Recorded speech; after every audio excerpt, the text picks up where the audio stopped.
all the captains of industry who have joined us this evening for the banquet in honor of Mr. Tehan and his colleagues who have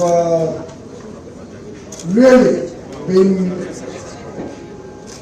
proactively engaged with India and with all of us over the last several months in working on an absolutely brilliant comprehensive economic partnership that will be a win-win for both Australia and India, provide huge opportunities for the people of Australia and the people of India, for businesses, job growth, our young startups, entrepreneurs, and open up a world of opportunities for us to help each other, expand our economies, help each other play a more important role in trade and commerce, and certainly become an integral part of the increasing cooperation between Australia and India as members of the Quad in geopolitical issues around the world. Incidentally, as I speak and as Dan is over here, we have the Honorable Foreign Minister Dr. Jaishankar in Australia right now, in Melbourne.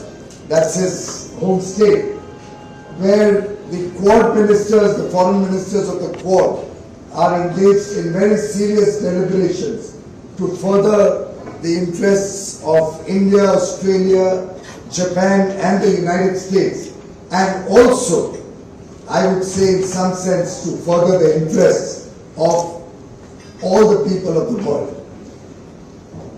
His Excellency Mr. Dan Tehan has truly been a champion for strengthening India-Australia relations. I have rarely come across a minister as open as him, as friendly as him, but I think that's a trait all Australians have.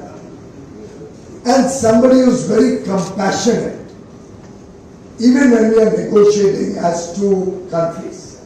I find in him deep empathy when I relate to him about what Indian agriculture is all about, how contrasting the prosperity levels between the two countries are, how we are working in between two economies, supporting on the one hand 1 billion plus people, and on the other hand a much smaller population with a much higher level of education and prosperity. How every Indian across the country today, when he sees on the internet, when he sees on television, the progress the world has made, how every Indian young boy or girl aspires for that quality of life, and how Prime Minister Modi over the last 8 years has been working towards taking that prosperity to every single household in the country, to every single farmer, to every single person across the length and breadth of country.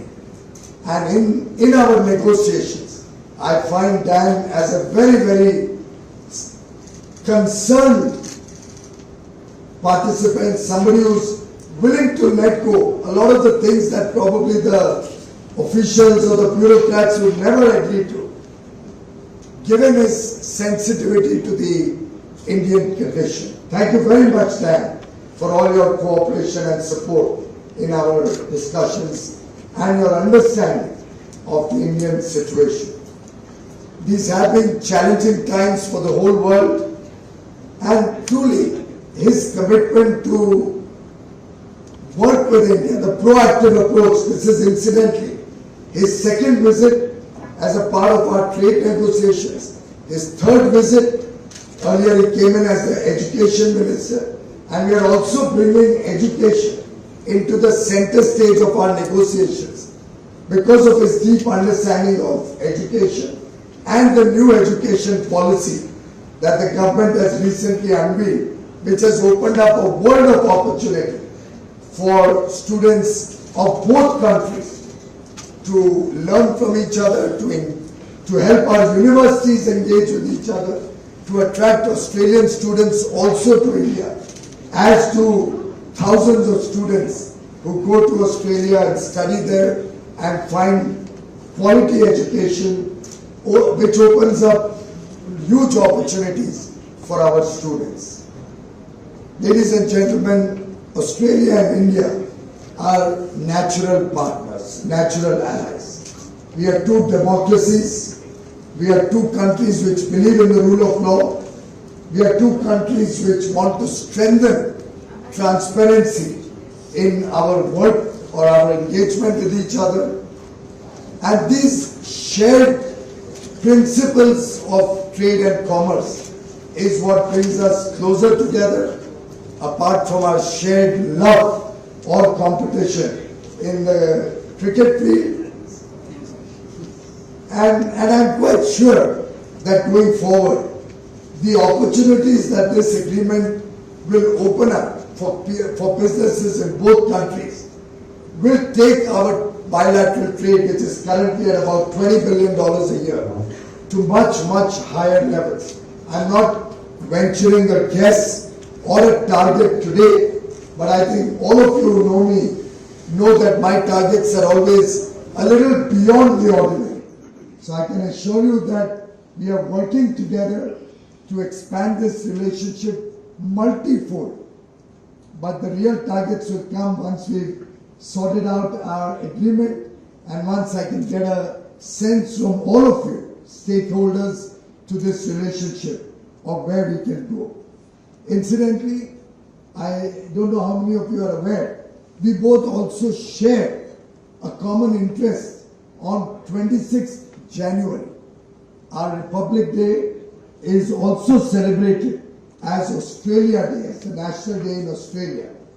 And I remember I started our Republic Day celebrations personally looking at the firecrackers on display at the Sydney Harbour, and it was truly a brilliant sight.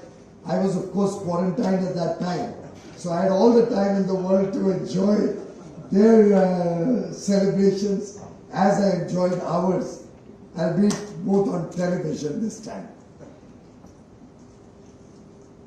Well, cricket is something that also binds us in many ways. We have household names amongst the Australian teams, as do, I think, many Australians when it comes to Sachin Tendulkar or Mahendra Singh Dhoni. So I do believe that Australia also has a role to play in the way we have developed in cricket, with a lot of Australian cricketers coming in as coaches in India. I was just sharing with Dan the anger we all used to have as kids when the pace bowlers of Australia would come and bash our cricketers. But I think now we can say that we are equally competent in fast or pace bowling and can truly give the Australians a run for their money. What's the latest scene? Do we win against them in test matches and one day? I'm not that much of a... Okay, it's 50-50. Can we have a clause in the free trade agreement? But I do see huge potential to learn from them on a variety of sports going beyond cricket. They've done some wonderful work on expanding tourism around sports. They have a lot of interest in water sports.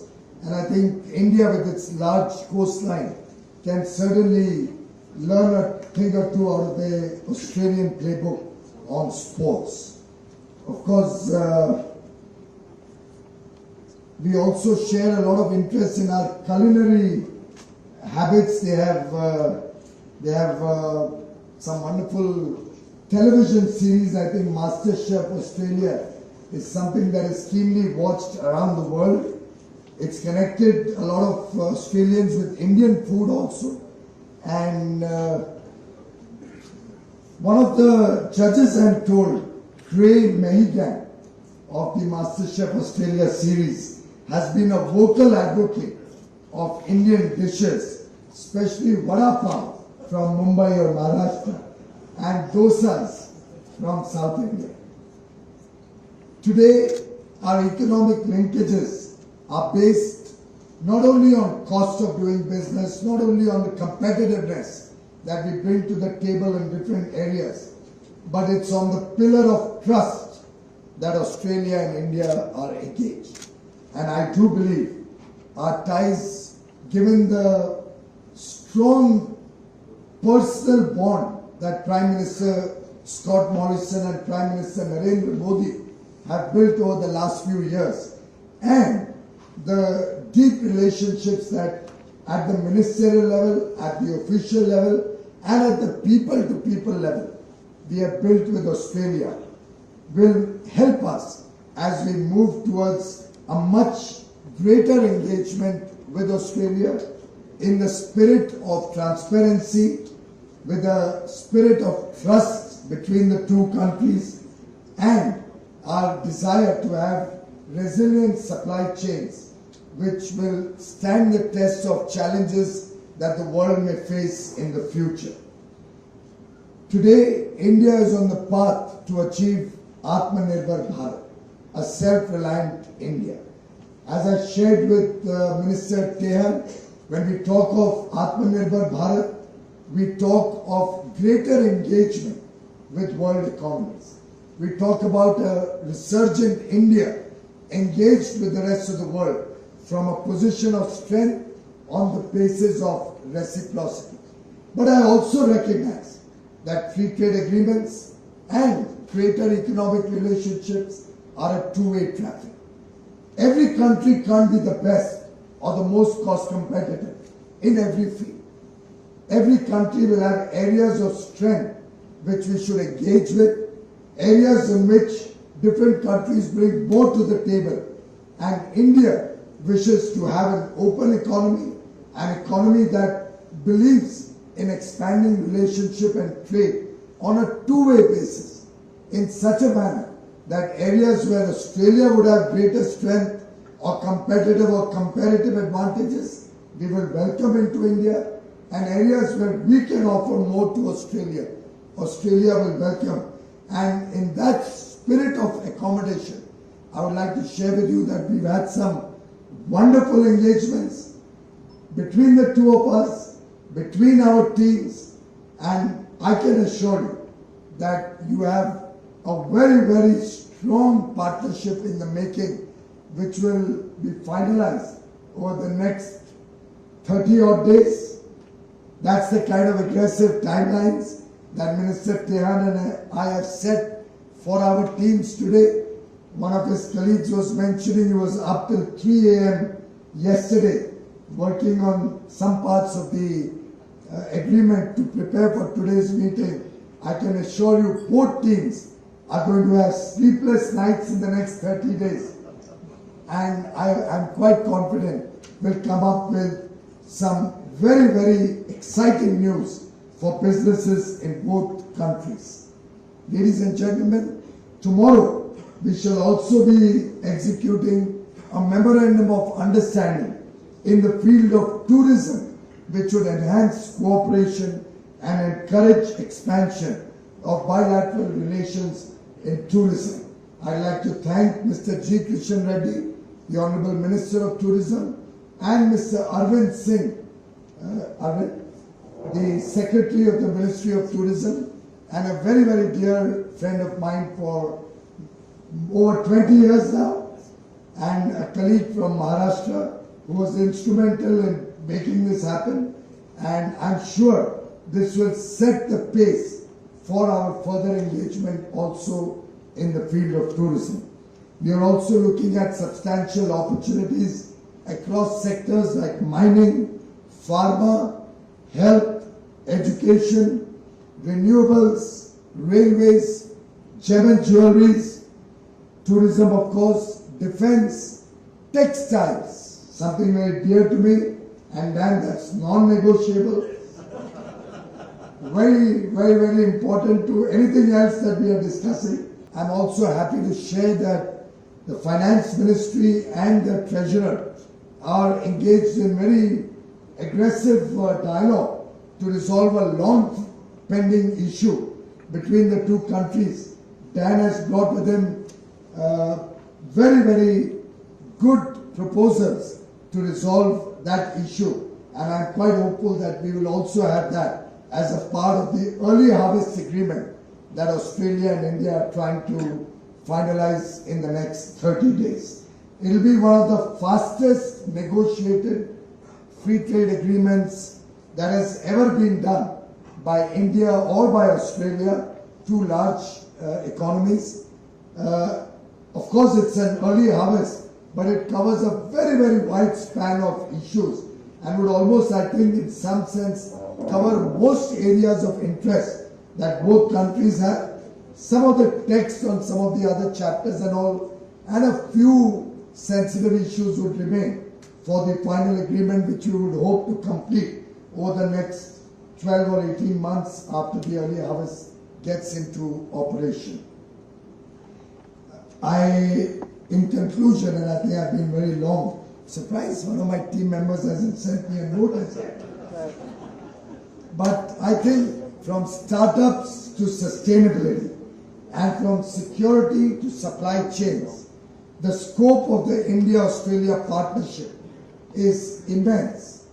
I urge investors and business leaders from both countries to utilize the huge opportunities that Dan and I are working and our teams are burning the midnight oil to offer to businesses in both countries. There's a famous Australian proverb which says, and I quote, "Traveler, there are no paths. Paths are made by walking." Both of us believe in walking the talk. Both of us believe that we have to walk together, we have to run together, and we have to run far. And in that spirit of togetherness, to create new pathways for shared prosperity between Australia and India, the brotherhood between Australia and India being expanded to greater heights, Dan and I are committed to provide new opportunities, new pathways, new beginnings, and a glorious, prosperous future for businesses and the people for both countries. Once again, a warm welcome, Dan, to you, to your team, and to all of you for joining us this evening. Thank you very much.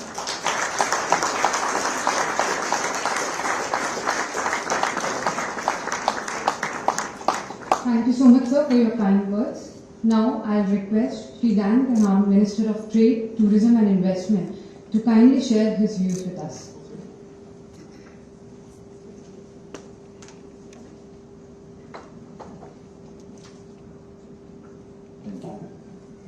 Piyush, thank you for that lovely, lovely warm welcome. And can I say it's delightful to be back here in India and delightful to be back in New Delhi. I was here only months ago when we decided to launch our negotiations. And can I also acknowledge the teams from both Australia and India who are here, our High Commissioner Barry O'Farrell, who's doing a superb job, and all the leaders of industry who are here with us tonight. As Piyush has said, this is going to be history in the making of what we are embarking on in making sure that we enhance the economic relationship between Australia and India. And it's come about because Piyush gives anyone who comes to India such a warm welcome. When I came here, we sat down over a meal, and before we knew it, we were nutting out the framework of what an agreement should look like. And as the food kept coming, as the hospitality kept coming, we broadened what we were going to seek to achieve. And right now we're on the cusp of about 30 days of hard work, which ultimately could lead to something which is truly historic. And I've got to know Piyush very well over the last 6 months. As a matter of fact, we've spoken, and I don't know whether you realise this, Piyush, since November we've spoken every week except for the week between Christmas and New Year. And on some weeks we've spoken more than once. As a matter of fact, my wife said to me 2 weeks ago when I was speaking to Piyush, "Is that your new best friend?" And I said, yes, it is, because we're trying to do something historic. And I'll tell you what it would mean for Australia. Since 2013, the amount of trade in Australia covered by free trade agreements has grown from 23% to 75%. Was at 70%, but we've just finalised an agreement with the United Kingdom which takes it to 75%. If we can finish this agreement, then it would take us to having 90% of our trade covered by FTAs, which will be incredibly significant for Australia. And why is it significant for Australia? Because the opening up of our economies, those free trade agreements have made us incredibly competitive internationally. 60% of what we produce is exported, so you have to be competitive at what you do. And by opening up our economy, that is how we have become so competitive. And if we can do this agreement with India, it will just enhance that competitiveness even further. Before the pandemic, to give you an idea of what it's meant for Australia, we had a period of 28 years of uninterrupted economic growth. We never had a recession in 28 years. Sustained, uninterrupted economic growth. And as we come out of this pandemic, if we can nail this agreement with India, I'm sure it'll set up our economy for another 28 years of uninterrupted economic growth. Just like what Minister Goyal is doing here in India, by opening up your economy and making the Indian economy even more competitive. You are on the verge of becoming the global powerhouse. If you look at your growth, it's quite extraordinary what you've been achieving. 7, 8, 9% growth year on year. Growing an economy of over 1 billion people to become an economy which the world over time will absolutely envy. And that is one of the key reasons why we're so keen to develop this economic partnership. But it's not just the benefits that will accrue economically for both peoples. It's also the other aspects of the relationship that it will enhance. There's the strategic elements of this, as Piyush mentioned. 4 foreign ministers meeting in Melbourne, in my home state of Victoria, over this weekend. The US Foreign Minister, the Japanese Foreign Minister, the Indian Foreign Minister and the Australian Foreign Minister. As the global geopolitical environment changes, 4 countries, each democracy is coming together to make sure that the rules-based order will continue, that democracies will come together to make sure that our way of life is protected and enhanced. Incredibly important. And having strong economic linkages as part of that relationship is absolutely vital. There's the people-to-people links which come from enhanced economic engagement. One of the chapters that we're looking at is the movement of natural persons. And can I say that those enhanced people-to-people links can never, ever be underestimated. I first came to India as a 16-year-old boy, and Piyush mentioned cricket. And I'll never forget, we visited Bombay. I was with my family. I'm one of 6 children. So with Mum and Dad, there was 8 of us travelling around India. And as a 16-year-old boy, I loved my cricket. And everywhere I went, there would be Indians playing cricket in fields, on the street, and I would always go up and say, could I join? And they always said yes. And I wasn't a very fast bowler, so I never did any damage to anyone. But it was just the most wonderful way to engage and to get to know people and to get to know, in particular, Indians, their culture and their way of life. And I've never forgotten the warmth of that welcome. And That's why when I was lucky to be the recipient of a warm welcome by Piyush, he took me back all those years ago when I was a young boy here in India. And that's why I want to enhance those people-to-people links, because if we can strengthen those, we also strengthen the bond between our two nations. There's tourism, and we'll be signing an MOU tomorrow on tourism. Before the pandemic, India was the fastest growing tourism market for Australia. Now I want to see that post-pandemic continue to develop, but I also want to see more Australians coming to India. And I can tell you a very, very important way we can do it, and this has been one of the successes of the Australian tourism industry, is we have to continue to develop the education relationship between our two nations. Because the growth in Indian visitation to Australia was done on the back of the international students studying in Australia. And that's why we want to look at mutual recognition of educational qualifications between Australia and India. Because if we can do that, we'll get more Australian students coming to India to study, and what happens then? Their families want to come to India to visit them, and you start developing a very strong two-way tourism industry. Also, there's the area, as Piyush mentioned, of critical minerals and rare earths, those key ingredients to the future industries that we're going to need to develop in renewable energy when it comes to e-vehicles. We have plentiful supplies of these rare earths and critical minerals in Australia, but we need places for them to be processed. We need to make sure that they go into manufacturing here in India. So that will be another key part of what we're trying to achieve through this agreement. And there will be a lot more that we will have in the agreement, but there will also be more then to come in the final agreement. So Piyush, can I say to you and your team, thank you. Because every time we've come here, every discussion we've had has been one of cooperation, one about getting the job done. And the thing that I've incredibly liked about working with you is that you do want to get things done.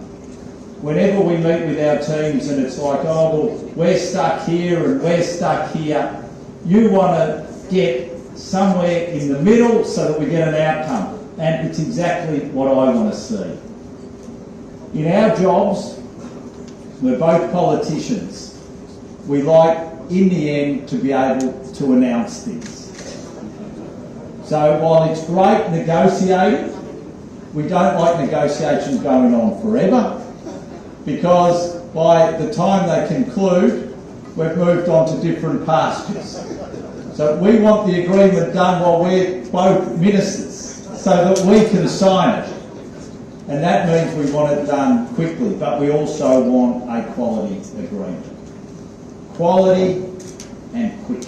That's what we're seeking to achieve. And if we do that, as Piyush has said, we will have something which truly represents the closeness of the relationship between our two nations, and something which points to the future as to how that relationship is just going to continue to grow and be enhanced. So thank you for this lovely warm welcome again. Thank you for this dinner. It is very, very kind of you. We've still got important work to do tomorrow, but I'm sure we are going to get the job done. So thank you, everyone.